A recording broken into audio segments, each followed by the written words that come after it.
of people texting and calling and all in my comments and thinking about the obvious things, right? Man, I must be triggered. I must be annoyed. You know, I got people like, check on Tyrese. Y'all go check on him. Because y'all know that was a very, very hard conversation to have. Some very big, some very disappointing reveals. I'm gonna make a choice. I'm gonna make a choice that I wish both DJ Envy and Charlemagne had made for me for the last 5 years, as I've been going through too many things. I'm gonna make a choice to leave this shit alone. Y'all know, when you born and raised in LA,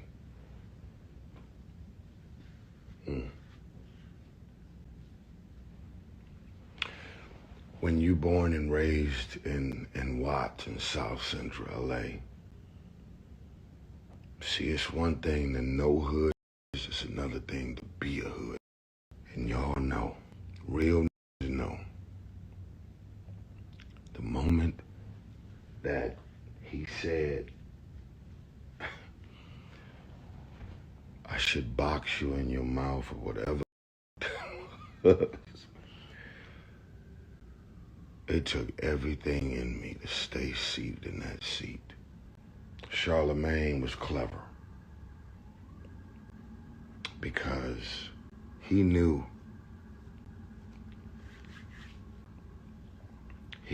that they've been going at me for 5 years.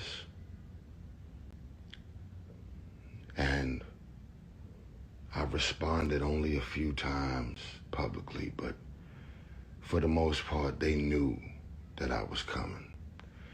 And they knew that we was gonna have that conversation.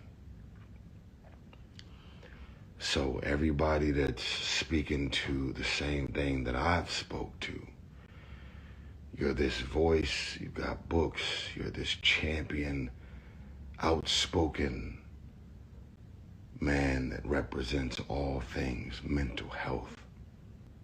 And yet, I've lost count of the amount of times that he's contributed to the stresses in and around my mental health.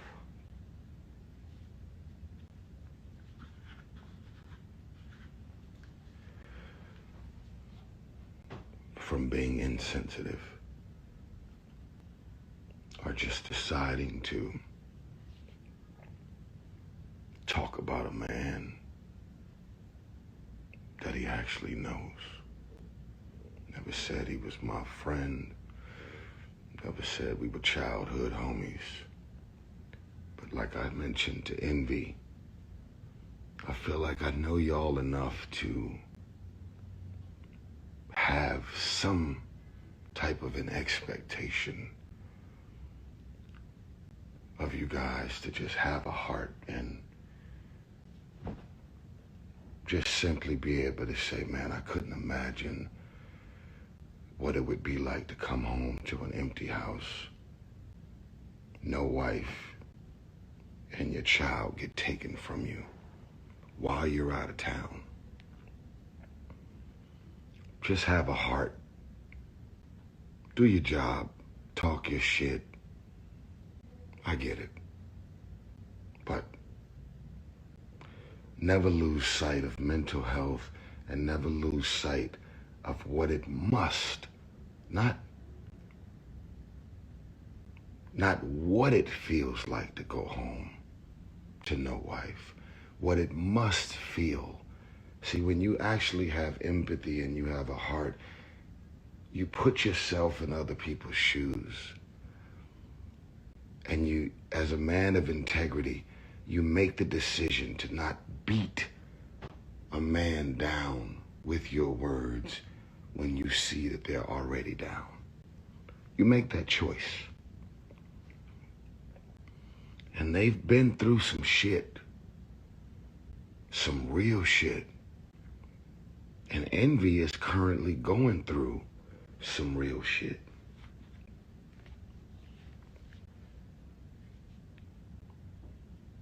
But I've made the choice to not beat anybody down while they're down.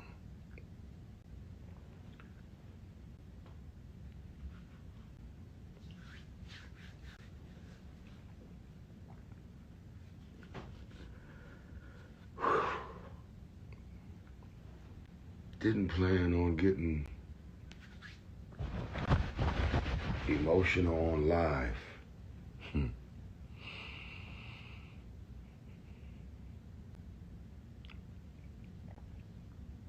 Y'all know I could use my words.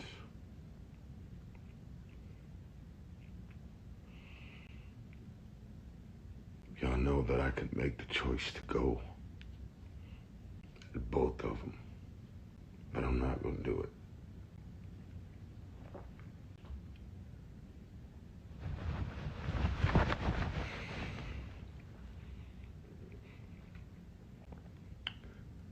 The choice that I'm gonna make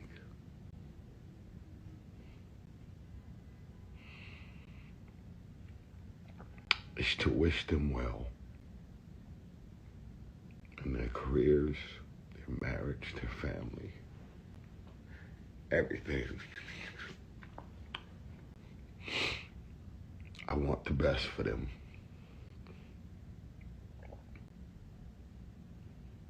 I really do. I want to say thank you to Jess. I hope they add you to, I hope they officially add you to the show. And I hope nobody attacks you or come at you because you actually had the only heart in the room. So I'm in the middle of expressing my vulnerabilities and all this stuff that I've been carrying and festering from certain things that they've said and choices they've made and how they've went about being insensitive about my stuff. I appreciate Jess for just stepping in and wanting to keep the conversation. Definitely didn't plan on getting emotional live, but it's all fresh. One thing y'all need to know is I'm gonna be all right. I'm gonna get through this process.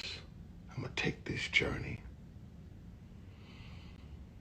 But I'm gonna have to grow up. When you think of life, you're gonna have to start thinking of it as stock.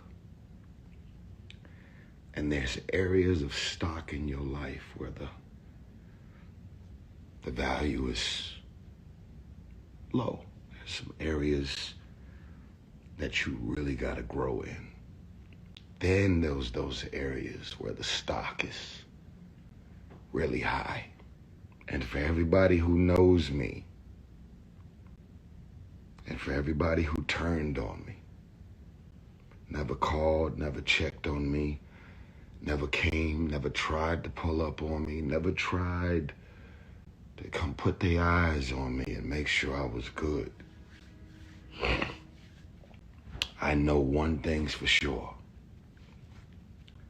As y'all have watched this Breakfast Club interview, y'all was happy as a motherfucker I never called your name. Y'all was at home like, everything that I'm describing about Envy or Charlemagne, I could have easily mentioned you. You turned your back on me too, and I never turned on you. I went above and beyond for you too, and you never even simply checked on me. You were at home. Please don't let this nigga bring me up or bring me into the conversation. Don't worry about it. You're good. You know what you did. And you know what you didn't do. And you know what you should have did that you never did. Yeah, okay, what the hell are you doing? Success I'm pursuing. All of a sudden you truant. You ain't even improving. I rock and roll, I'm grooving. I'm teaching nigga, no student. Yeah, hot boy, no juvie.